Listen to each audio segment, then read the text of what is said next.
Cosa devi sapere sul nervo vago, sull'infiammazione di questo nervo importantissimo per ritornare a stare bene da dolori persistenti? Se soffri quindi da sintomi e non è ancora risolto come cervicalgia o mal di schiena, stai a guardare questo video fino alla fine perché ti dico la mia soluzione in base a quella che è la mia esperienza da terapista, ma anche da ex sofferenti di dolori persistenti come quello della cervicalgia, su cosa veramente funziona. Parleremo quindi di studi scientifici e di quello che nel 2025, al momento in cui sto facendo questo video, la scienza ci dice. Probabilmente sei arrivato qua perché soffri di dolori persistenti, le terapie lì fuori non ti hanno dato un risultato che speravi, vuoi capire se c'è qualcosa di più oltre che le terapie come quella di fisioterapia, agopuntura, magari farmaci, magari massaggi, c'è molto di più. Te lo dico già qua, c'è molto di più ed è molto più semplice, di quello che sembra. Si parla appunto di stile di vita, di emotività, di stress, di movimento, di natura, di nutrizione. Andiamo direttamente al video. È così che puoi vedere quello di cui ho da farti imparare. Ti condivido il mio schermo, eccoci qua. Quindi, infiammazione del nervo vago, scopri i sintomi, le cause e i rimedi naturali, tra cui il grounding, che è una di quelle cose di cui mi piacerebbe parlarti questa sera. Magari ci faccio anche un video su grounding solo, sul radicamento, per equilibrare il tuo sistema nervoso, meno dolore. Quando parlo di nervo vago, qui ti faccio vedere dov'è il nervo vago. Il nervo vago che parte nella zona della cervicale e va a irradiarsi molti posti del nostro corpo, tra cui i polmoni, e la parte del cuore, e quindi il fegato, la milza, i reni, il colon, l'intestino. E infatti questa parte dell'intestino è l'ultima parte, insomma, dove poi va a ramificarsi. Il nervo vago fa parte del sistema nervoso parasimpatico, una parte del nostro sistema nervoso che amministra lo stato di relax del corpo, che ti fa digerire, ti fa rilassare, ti fa abbassare il battito cardiaco, ti fa respirare con più calma. Questo è quello che fa il nervo vago. Se questo nervo vago non è stimolato in modo adeguato, perché magari siamo super stressati da diversi mesi, o c'è stato un trauma, sia fisico che emotivo, oppure c'è stato un virus, adesso vediamo quali sono le cause. Allora lì ci sono dei problemi che arrivano, problemi fisici e non solo emotivi, come quello dell'ansia, dell'attacco di panico. Ok? Questi sono problemi emotivi, ma sappiamo che un problema emotivo molte volte arriva da un problema fisiologico anche. Quindi la problematica mente-corpo è insieme, non possiamo dividere. Alla fine di questo video quindi capirai anche quali sono le strategie, non parliamo solo di teoria qua. Quindi ti ho fatto vedere quanto è lungo questo nervo, è lunghissimo e quando non viene stimolato dà dei problemi. Quali? Li vediamo tra un attimo. Quindi è il nervo più lungo del sistema parasimpatico, collega questi principali nervi, cuore, polmone, intestino, e non solo, te li ho fatti vedere anche prima quali sono anche gli altri. Regola parte del sistema parasimpatico, parte, perché c'è tutta un'altra parte nella zona quindi del pene e vagina, quindi quella parte più ehm, sotto l'intestino, la parte più intima, ok? E la parte che non ti ho detto, che non fa parte del nervo vago, è la zona del trigemino, questa zona quindi della cervicale. Guarda caso, chi soffre di cervicalgia, di problematiche di sbandamento, problematiche di mh, bocca urente, emicrania, ha tutta una problematica di sistema nervoso ipersensibile, dove il sistema nervo vago non sta probabilmente lavorando bene come dovrebbe. Come si fa a sapere? Lo si sa attraverso i sintomi. I sintomi e le diagnosi. Sintomi neuropsicologici. Quindi sono quelli di ansia, depressione, attacchi di panico, insonnia, difficoltà di concentrazione e dolore, quando il dolore non ha una radice fisica solamente. Quindi avrei fatto, se soffri di cervicalgia, hai fatto già degli esami, ti hanno detto che non ha un problema di nessun tipo, tutto è negativo, sei ok, loro ti dicono tu sei ok, ma tu non ti senti ok. Quindi ecco che lì possiamo parlare di sistema nervoso ipersensibile. Dolore, quindi sintomi fisici, dolore, sensibilità aumentata, quindi non solo del dolore stesso, ma sei sensibile, inizi a sentire la luce che è un problema. La zona, molti dei miei pazienti hanno problematiche di star vicino al cellulare, al computer, perché iniziano a sentire anche lì sensibilità di questi dispositivi elettrici.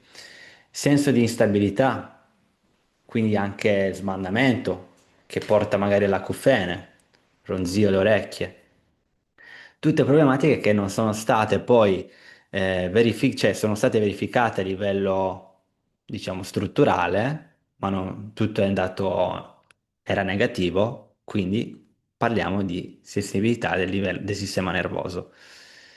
A livello viscerale ci può essere anche un problema quando soffri di sistema nervoso ipersensibile, quindi parliamo di gonfiore, colonna irritabile, nausea, reflusso, tachicardia. Quante persone soffrono di tachicardia?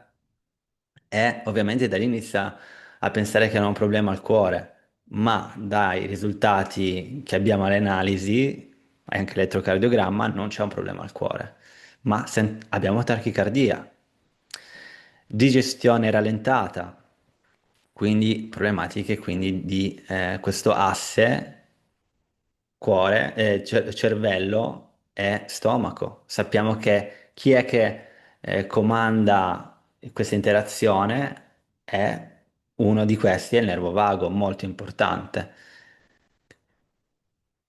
Cosa provoca quindi questa infiammazione del nervo vago? Quando parliamo di infiammazione, badiamo bene che è un qualcosa che si dice in Italia, perché non si è notata un'infiammazione di questo nervo da nessuna parte, ma notiamo un disbilanciamento del sistema nervoso. E il sistema nervoso è fatto quindi di quell'acceleratore e di quel freno. Parliamo di freno quando dobbiamo rallentare, dobbiamo rilassarci. Questo nervo vago, lui amministra principalmente quel freno. E parliamo più di sottostimolazione più che infiammazione. Quindi, cos'è che porta a questa sottostimolazione? Possiamo pensare allo stress cronico, ai traumi psicologici e emotivi, disbiosi intestinale. Cos'è la disbiosi? Ho dovuto prendere questa immagine per farti vedere cos'è la disbiosi. È un disbilanciamento del microbiota a livello intestinale. I microbioti sono microbi che ci aiutano a digerire e non solo, ma anche proprio non solo nel corpo, nell'intestino, ma in tutto il nostro sistema nervoso, a ribilanciare un po' come il nostro sistema nervoso funziona. Quindi quando c'è disbiosi a livello intestinale, vuol dire che i batteri buoni sono di meno che i batteri negativi, i batteri non buoni, quelli che producono infiammazione.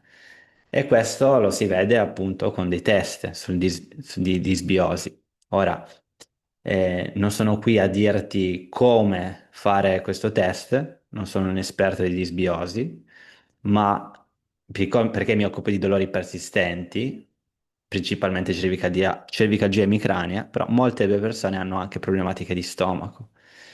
E questo si pensa che ci sia dell'infiammazione a livello dello stomaco, ok? Ma non c'è una problematica strutturale di qualcosa che non va nello stomaco, ok? Quindi, come calmare quel nervo vago?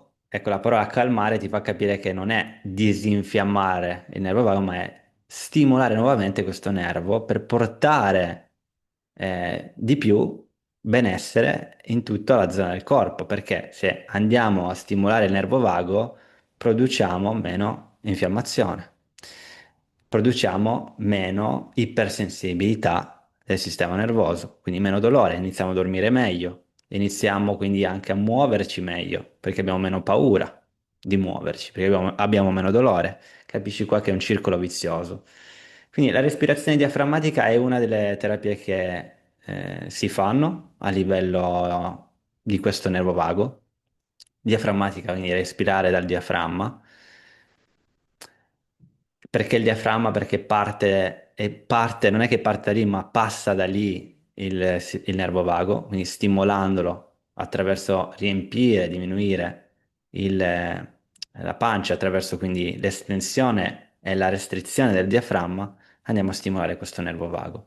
Ci sono differenti soluzioni per stimolarlo. Ora, qua ti ho messo quelle secondo me più efficaci e più efficienti e quelle che uso io. Ce ne saranno altre, sicuramente che non ho messo in questa lista, ma tipo l'humming, questa roba qua, che si fa molto nello yoga, quello è cioè si fa della vibrazione attraverso la gola per stimolare questo nervo.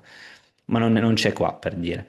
Meditazione e visualizzazioni, molto importante imparare a meditare anche solo per 5-10 minuti, non è un qualcosa che devi saper fare in modo perfetto, non esiste meditare in modo perfetto. Molte persone che iniziano a meditare trovano un sollievo e non la finiscono più, come me. È difficile che non rivai a praticare le meditazioni quando noti che solo 10 minuti ti danno un beneficio in tutto il corpo per tutto il giorno. Visualizzazioni, nel mio canale YouTube trovi differenti meditazioni e visualizzazioni, anche di autoipnosi. Meditazione e ipnosi non è la stessa cosa, ma ci sono varie differenze. Anche lì ti porto a vedere il mio canale YouTube perché trovi vari video sull'ipnosi, su che cos'è, su come si fa e anche autoipnosi guidate da me. Il rilassamento quindi progressivo, questo ti aiuta a fare allenare il tuo sistema nervoso parasimpatico, quindi il sistema nervoso del nervo vago, a rilassarsi e a stimolarsi. Quando dico calmare vuol dire stimolare. La nutrizione antinfiammatoria, credici o no, perché lavora appunto a livello dello stomaco e dell'intestino, questo va a dare del beneficio a tutto il corpo, perché abbiamo capito già da prima che c'è un collegamento, c'è un asse intestino-cervello diretta attraverso la low carb. Questo è stato testato e studiato da differenti studi, soprattutto sulla chetogenica per il dolore all'emicrania, quindi dolore alla cefalea emicrania, dove si vede che per qualche paziente c'è stato del miglioramento anche notevole. Secondo me, chi ha fatto già una nutrizione pulita, antinfiammatoria e non ha trovato benefici è perché sta mancando eh, una terapia che mira sulla zona di cui hai altri fattori emotivi e di paura, di ansia. Quindi deve essere comunque molto ad hoc questa terapia per ognuno di noi.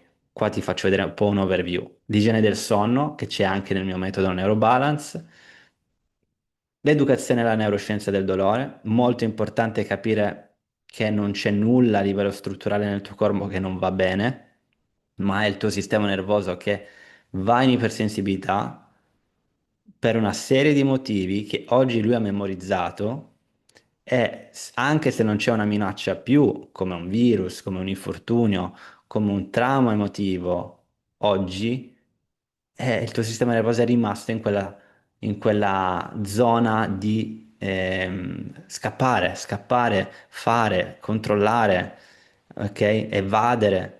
Questo senso di protezione del sistema nervoso è rimasto attivo e non dobbiamo appunto, noi dobbiamo aiutarlo a ricablarsi, a rimodellarsi, perché si può, appunto con queste tecniche.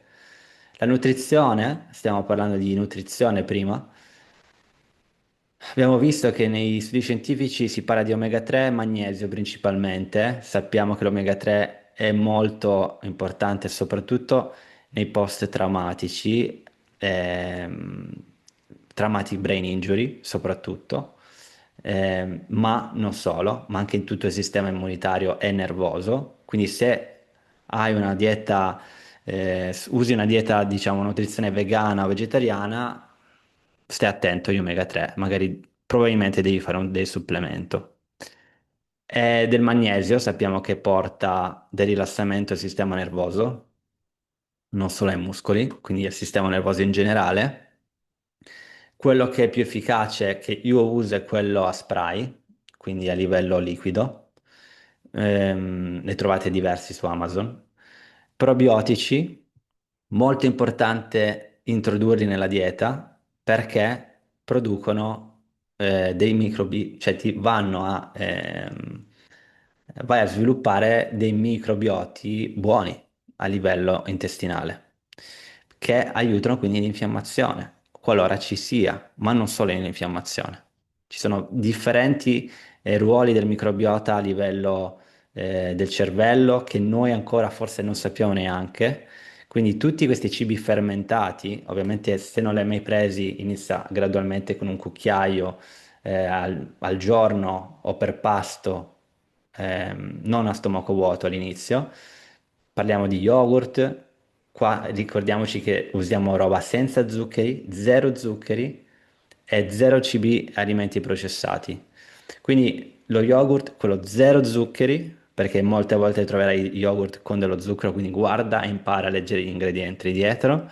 Kefir, che è semplicemente latte fermentato, crauti fermentati, aceto aceto di mele che aiuta molto l'assorbimento degli zuccheri nel corpo, nel sangue. Per esempio la kombucha, che è un tè fermentato, questi sono quelli che io uso e siccome a me piace molto anche il pane, sappiamo che il pane a lievito madre è totalmente diverso del pane fatto senza lievito madre.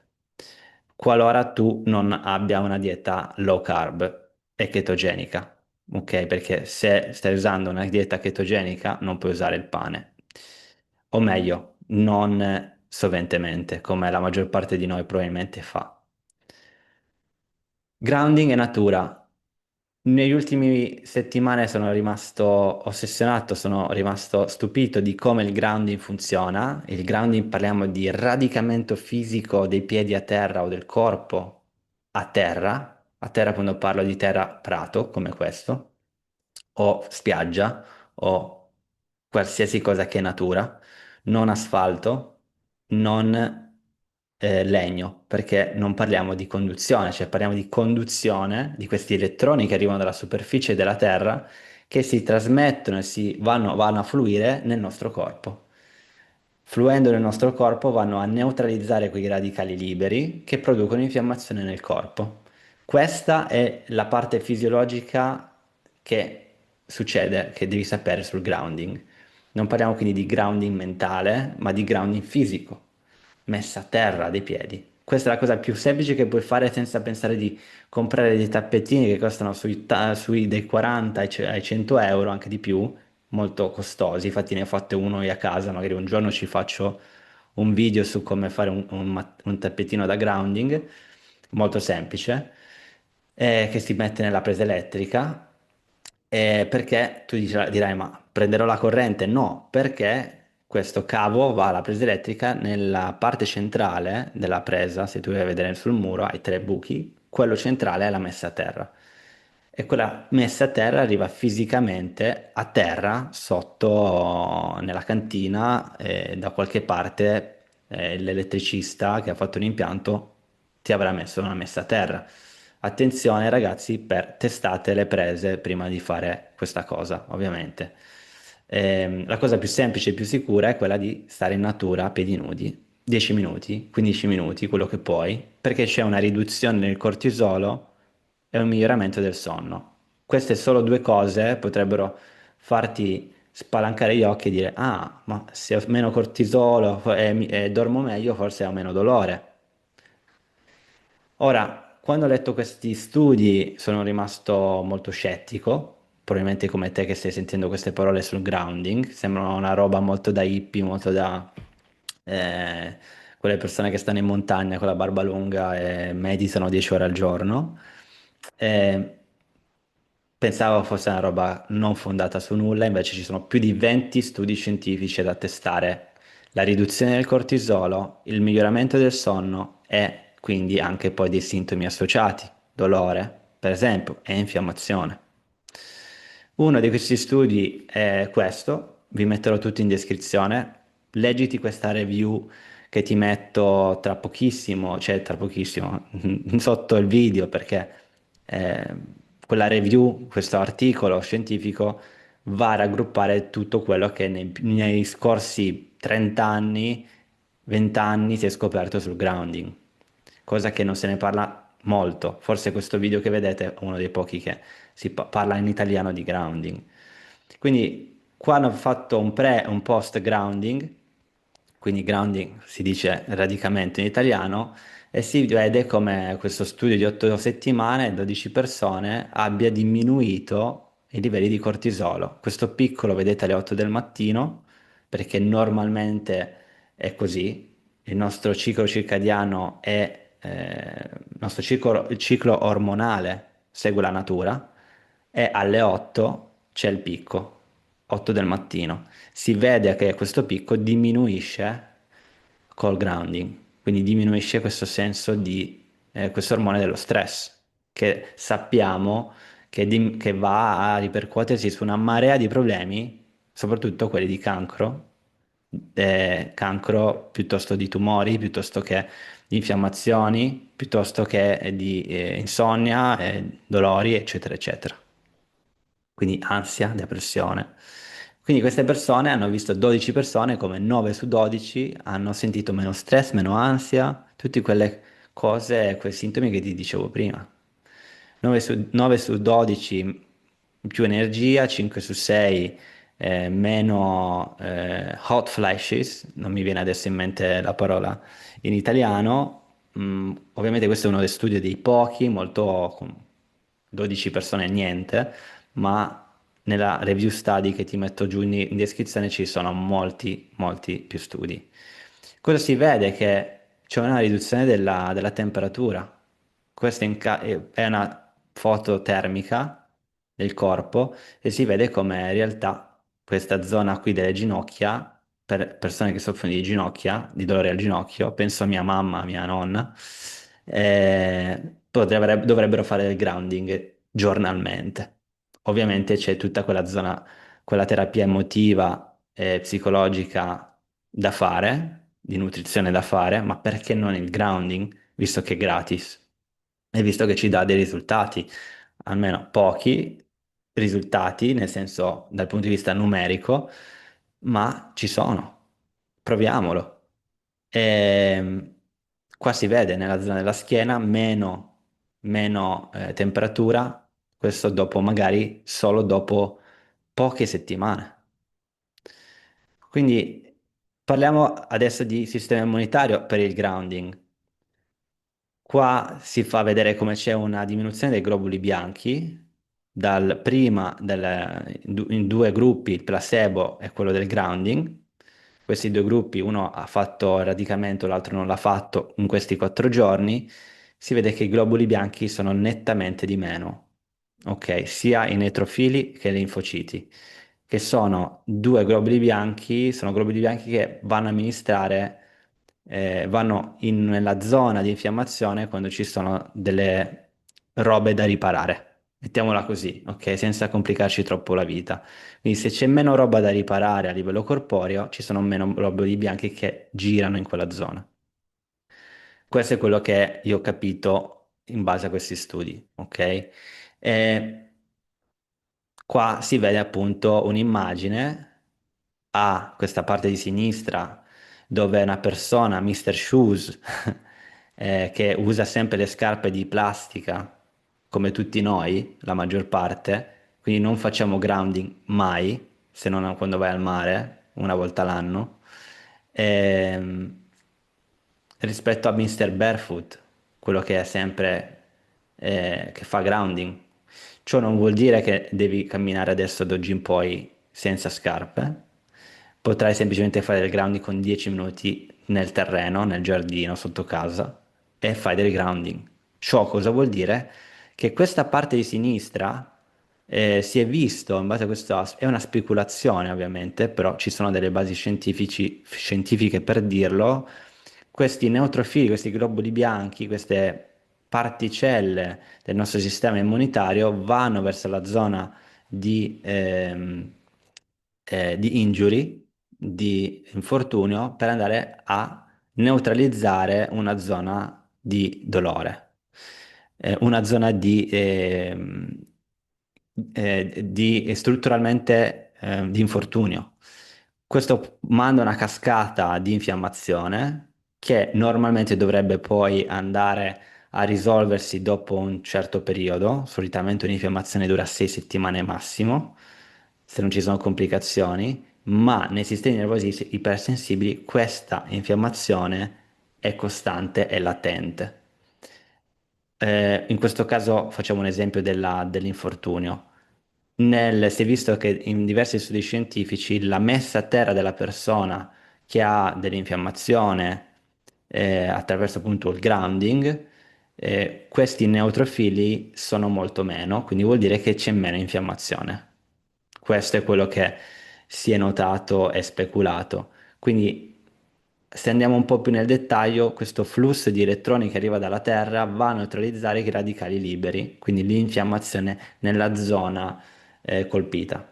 Quindi il grounding si può fare a livello generico con una messa a terra dei piedi o si può fare semplicemente più mirato mettendo un cavo della presa a terra di casa verso la zona che è dolorante. Non ti sto dicendo di farla, ti sto dicendo semplicemente come funziona. Ok? C'è questo bellissimo articolo che ti invito a leggere, te lo metto giù in descrizione perché racchiude tutto quello che ti ho detto sul grounding e di più. Quindi se ti interessa questa zona del grounding, scrivimelo nei commenti perché ci potrò fare un video più dettagliato, che è un qualcosa che mi interessa tantissimo. Da oggi faccio grounding ogni giorno per 10-15 minuti. Vivo al mare, vicino al mare, potrei farlo direttamente lì. Non necessito di avere un tappettino da grounding per dormire, ma se ce l'hai forse ancora meglio. Lì magari ci facciamo un video solo su questo. Se pensi che la tua problematica sia di sistema nervoso ipersensibile, ma nessuno te l'ha detto, guarda nel link in descrizione perché c'è un test dove puoi fare una sorta di check tuo senza fare nessuna altra visita per vedere se i tuoi sintomi possono essere di natura nociplastica. Se è così, se è nel posto giusto, questo mio canale ti potrà aiutare. Se vuoi avere un aiuto ulteriore, c'è il nostro percorso online, con un percorso direttamente che puoi fare da casa, sia di gruppo che personalizzato, quindi c'è diverse opzioni. Guarda tutto nel link in descrizione se sei interessato. Scrivimi nei commenti se già fai del grounding o cosa pensi di questo video, così che io possa andare più nei dettagli nelle prossime settimane su questo argomento. Va bene, io sono Alessio Veneziano, terapista, fondatore di Veneziano Therapy e metodo Neurobalance. Ci vediamo al prossimo video. Ciao.